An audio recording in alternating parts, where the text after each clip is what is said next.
Chapter 9. On the 8th day, Moses called Aaron and his sons and the elders of Israel, and he said to Aaron, "Take for yourself a bull calf for a sin offering, and a ram for a burnt offering, both without blemish, and offer them before the Lord. And say to the people of Israel, take a male goat for a sin offering, and a calf and a lamb, both a year old without blemish, for a burnt offering, and an ox and a ram for peace offerings, to sacrifice before the Lord, and a grain offering mixed with oil. For today the Lord will appear to you." And they brought what Moses commanded in front of the tent of meeting, and all the congregation drew near and stood before the Lord. And Moses said, "This is the thing that the Lord commanded you to do, that the glory of the Lord may appear to you." Then Moses said to Aaron, "Draw near to the altar and offer your sin offering and your burnt offering, and make atonement for yourself and for the people, and bring the offering of the people and make atonement for them as the Lord has commanded." So Aaron drew near to the altar and killed the calf of the sin offering, which was for himself. And the sons of Aaron presented the blood to him, and he dipped his finger in the blood and put it on the horns of the altar and poured out the blood at the base of the altar. But the fat and the kidneys and the long lobe of the liver from the sin offering he burned on the altar, as the Lord commanded Moses. The flesh and the skin he burned up with fire outside the camp.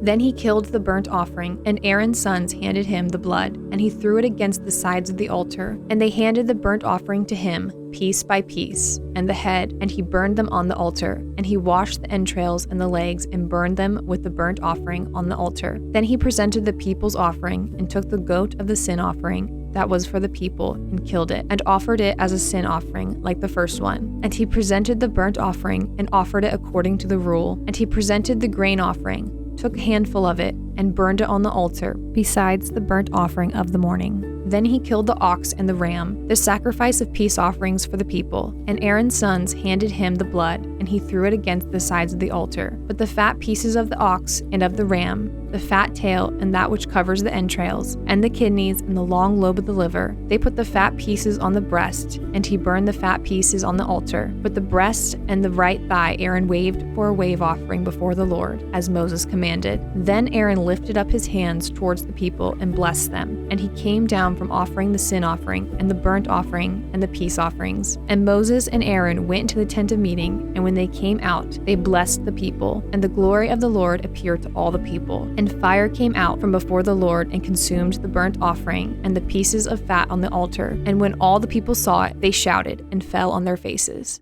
Chapter 10. Now Nadab and Abihu, the sons of Aaron, each took his censer and put fire in it, and laid incense on it, and offered unauthorized fire before the Lord, which he had not commanded them. And fire came out from before the Lord and consumed them, and they died before the Lord. Then Moses said to Aaron, "This is what the Lord has said, among those who are near me I will be sanctified, and before all the people I will be glorified." And Aaron held his peace. And Moses called Mishael and Elzaphan, the sons of Uzziel, the uncle of Aaron, and said to them, "Come near, carry your brothers away from the front of the sanctuary and out of the camp." So they came near and carried them in their coats out of the camp, as Moses had said. And Moses said to Aaron and to Eleazar and Ithamar his sons, "Do not let the hair of your heads hang loose, and do not tear your clothes, lest you die, and wrath come upon all the congregation. But let your brothers, the whole house of Israel, bewail the burning that the Lord has kindled. And do not go outside the entrance of the tent of meeting, lest you die, for the anointing oil of the Lord is upon you." And they did according to the word of Moses. And the Lord spoke to Aaron, saying, "Drink no wine or strong drink,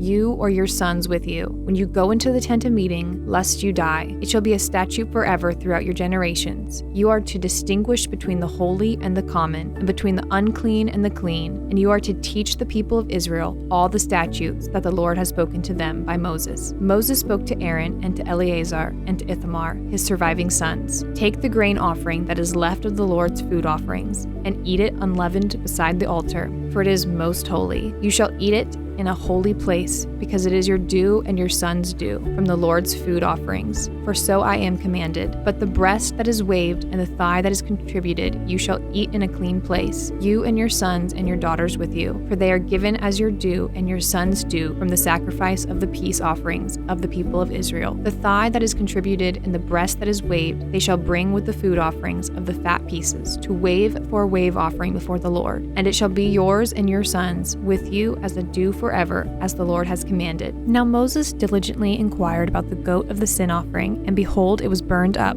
And he was angry with Eleazar and Ithamar, the surviving sons of Aaron, saying, Why have you not eaten the sin offering in the place of the sanctuary, since it is a thing most holy and has been given to you, that you may bear the iniquity of the congregation, to make atonement for them before the Lord? Behold, its blood was not brought into the inner part of the sanctuary. You certainly ought to have eaten it in the sanctuary, as I commanded. And Aaron said to Moses, Behold, today they have offered their sin offering and their burnt offering before the Lord, and yet such things as these have happened to me. If I had eaten the sin offering today, would the Lord have approved? And when Moses heard that, he approved. Chapter 11. And the Lord spoke to Moses and Aaron, saying to them, Speak to the people of Israel, saying, These are the living things that you may eat among all the animals that are on the earth. Whatever parts the hoof and is cloven-footed, and chews the cud, among the animals you may eat. Nevertheless, among those that chew the cud, or part the hoof, you shall not eat these. The camel, because it chews the cud, but does not part the hoof, is unclean to you. And the rock badger, because it chews the cud, but does not part the hoof, is unclean to you. And the hare, because it chews the cud, but does not part the hoof, is unclean to you. And the pig, because it parts the hoof, and is cloven-footed, but does not chew the cud, is unclean to you. You shall not eat any of their flesh, and you shall not touch their carcasses. They are unclean to you. These you may eat, of all that are in the waters. Everything in the waters that has fins and scales, whether in the seas or in the rivers, you may eat. But anything in the seas or the rivers that does not have fins and scales, of the swarming creatures in the waters, and of the living creatures that are in the waters, is detestable to you. You shall regard them as detestable. You shall not eat any of their flesh, and you shall detest their carcasses. Everything in the water that does not have fins and scales is detestable to you. And these you shall detest among the birds. They shall not be eaten. They are detestable: the eagle, the bearded vulture, the black vulture, the kite, the falcon of any kind, every raven of any kind, the ostrich, the nighthawk, the seagull, the hawk of any kind, the little owl, the cormorant, the short-eared owl, the barn owl, the tawny owl, the carrion vulture, the stork, the heron of any kind, the hoopoe and the bat. All winged insects that go on all fours are detestable to you. Yet among the winged insects that go on all fours, you may eat those that have joined legs above their feet, with which to hop on the ground. Of them you may eat the locust of any kind, the bald locust of any kind, the cricket of any kind, and the grasshopper of any kind. But all other winged insects that have 4 feet are detestable to you, and by these you shall become unclean. Whoever touches their carcass shall be unclean until the evening, and whoever carries any part of their carcass shall wash his clothes and be unclean until the evening. Every animal that parts the hoof but is not cloven-footed or does not chew the cud is unclean to you. Everyone who touches them shall be unclean, and all that walk on their paws among the animals that go on all fours are unclean to you. Whoever touches their carcass shall be unclean until the evening, and he who carries their carcass shall wash his clothes and be unclean until the evening. They are unclean to you. And these are unclean to you among the swarming things that swarm on the ground: the mole rat, the mouse, the great lizard of any kind, the gecko, the monitor lizard, the sand lizard, and the chameleon. These are unclean to you among all that swarm. Whoever touches them when they are dead shall be unclean until the evening. And anything on which any of them falls when they are dead shall be unclean, whether it is an article of wood, or a garment, or a skin, or a sack. Any article that is used for any purpose, it must be put into water, and it shall be unclean until the evening. Then it shall be clean. And if any of them falls into any earthen vessel, all that is in it shall be unclean, and you shall break it. Any food in it that could be eaten, on which water comes, shall be unclean. And all drink that could be drunk from every such vessel shall be unclean, and everything on which any part of their carcass falls shall be unclean. Whether oven or stove, it shall be broken in pieces. They are unclean and shall remain unclean for you. Nevertheless, a spring or a cistern holding water shall be clean, but whoever touches a carcass in them shall be unclean. And if any part of their carcass falls upon any seed grain that is to be sown, it is clean. But if water is put on the seed, and any part of their carcass falls on it, it is unclean to you. And if any animal which you may eat dies, whoever touches its carcass shall be unclean until the evening. and whoever eats of its carcass shall wash his clothes and be unclean until the evening. And whoever carries the carcass shall wash his clothes and be unclean until the evening. Every swarming thing that swarms on the ground is detestable. It shall not be eaten. Whatever goes on its belly, and whatever goes on all fours, or whatever has many feet, any swarming thing that swarms on the ground, you shall not eat, for they are detestable. You shall make yourselves detestable with any swarming thing that swarms, and you shall not defile yourselves with them, and become unclean through them. For I am the Lord your God.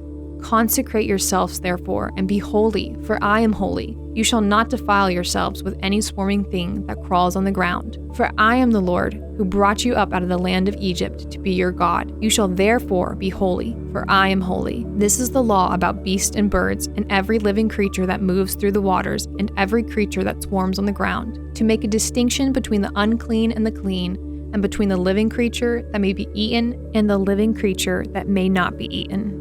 Chapter 12. The Lord spoke to Moses, saying, Speak to the people of Israel, saying, If a woman conceives and bears a male child, then she shall be unclean 7 days. As the time of her menstruation, she shall be unclean. And on the 8th day, the flesh of his foreskin shall be circumcised. Then she shall continue for 33 days in the blood of her purifying. She shall not touch anything holy, nor come into the sanctuary until the days of her purifying are completed. But if she bears a female child, then she shall be unclean 2 weeks, as in her menstruation. And she shall continue in the blood of her purifying for 66 days. And when the days of her purifying are completed, whether for a son or for a daughter, she shall bring to the priest at the entrance of the tent of meeting a lamb, a year old for a burnt offering, and a pigeon or a turtle dove for a sin offering. And he shall offer it before the Lord and make atonement for her. Then she shall be clean from the flow of her blood. This is the law for her who bears a child, either male or female. And if she cannot afford a lamb, then she shall take 2 turtle doves or 2 pigeons, one for a burnt offering and the other for a sin offering. And the priest shall make atonement for her, and she shall be clean.